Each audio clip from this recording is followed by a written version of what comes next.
It's probably when it comes to PlaySafe ID, and a lot of the things is privacy. My privacy. I don't want to, give up my private information to a third party, and what are they going to do with it? And I'm not trying to claim this as a whole, but from the feedback I have gotten, it seems like people are saying, "Oh, people in America will hate this." They're having to prove their identity as a real person in an online gaming format. What is your message and the processes in regards to that around people's true personal data when it comes to the online space?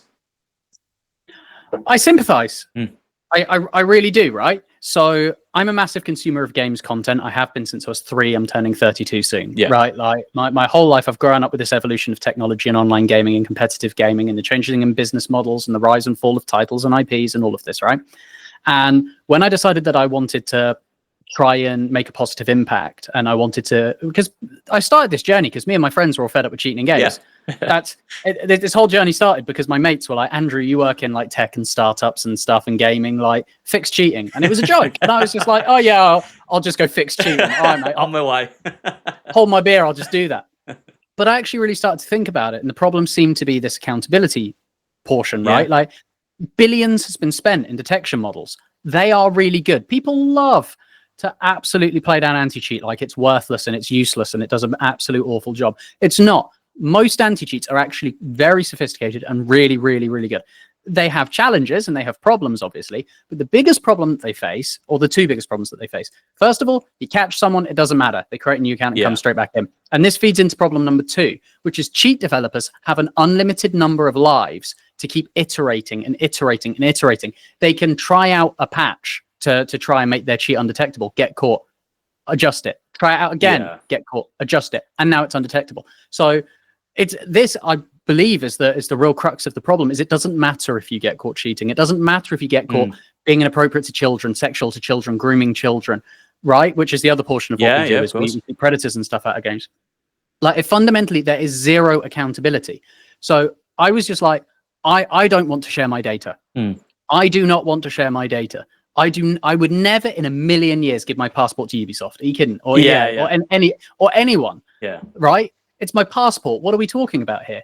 Which is why I built a system that I would feel comfortable using, and that I then spoke to my friends all about it. And I was like, "Would you feel comfortable?" And they were like, "Yeah, I think this would work for me." And it's really been built from the ground up in terms of what can we do to make sure that gamers are as protected as possible. Now, there's a second portion to this. So the first portion is I completely sympathize with people. And I completely understand that this is a radical change in terms of how we'll interface with games, right? It's a really, really, really different way of doing things. And yes, you do need to be verified in order for this to work. But that's because the only thing that you can't change is your face and your identity and who you are. You can get new phone numbers. You can spoof hardware ID. You can do everything else. Anything that's manipulatable by cheat developers will be manipulated by cheat developers. They make tens to hundreds of millions a month. So they will do it. They will do it. It's not an if, it's a they will.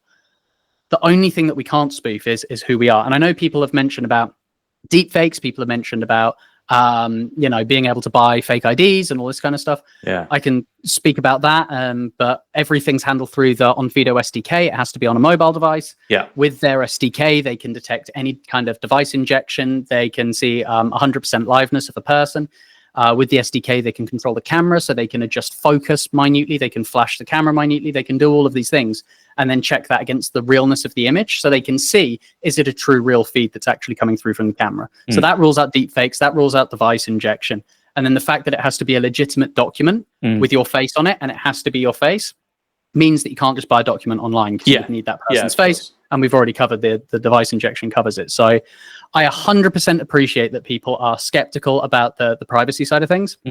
All I can say to that is I have literally built a system from the ground up for me as a gamer, for my mates as gamers, and for all of us that doesn't share any information with game developers. I'm not supposed to say this, but I will. So here we go.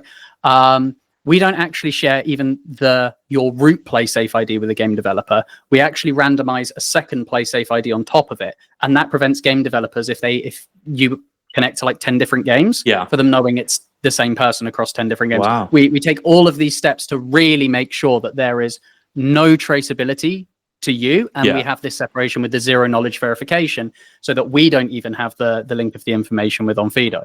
So early adopters will love us. Early adopters will be like, this is a radical change. I love gaming. I'm fed up with this problem. Cool. And like with all tech trends and all shifts, it'll take us proving ourselves with our early adopters, of course it will, in order for the majority to be like, actually, the trade-off of the privacy isn't really a trade-off with privacy, because they're keeping it private, and the upside is better. So I think it'll just take us earning the trust of gamers over time to... Sorry for waffling so much. No, please do. I'm a man, I waffle myself, but, you know, I think with these things, more information is key. And, you know, obviously you might be limited of what you can say in regards to, you know, games coming up or potential developers that might actually be onboarding. But, you know, I get that. I think you touched on it then when talking about, you know, obviously the way the system, you know, determines that you are a real person and no deep fakes and things like that. So it's a question, and I feel like I need to ask it, but I feel like you've already answered it. No, please do. People have been saying, oh, well, in the same household, I could use my mom, my dad, and use their account ID to play on.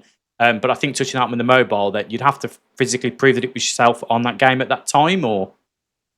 Yes. So there's a bit of an edge case here, right? Where if you had a PlaySafe ID and you had a brother in the same house with a PlaySafe ID, we can't really combat that, right? Because you're in the same household, you're sat next to each other. That just kind of is what it is, right? There's nothing. It is what it is. Yeah. However, the system that we have in place means that there can't be any account cracking. There can't be PlaySafe ID selling. You can't trade accounts. It prevents the institutionalized and kind of like mass, kind of like picking at the system. But of course, if you were in the same house as your dad and you got your account banned and you were like, hey, dad, can I use yours? There'd be nothing preventing that happening, because you're in the same house. There wouldn't be a change of IP. It would likely trigger a selfie reauth because the hardware ID would be different. Yeah. So then you would just ask him to re-verify his face through the link, and then it would save your hardware ID under. So that's the only kind of use case around that, but it stops the 99% of the other stuff happening. It's just to that degree. I suppose moving into that though, then it deters further cheating, because then if that account gets banned, you're getting slim pickings as to go, well, now can I ask mom? Now can I ask my brother? You know, it certainly does limit it. And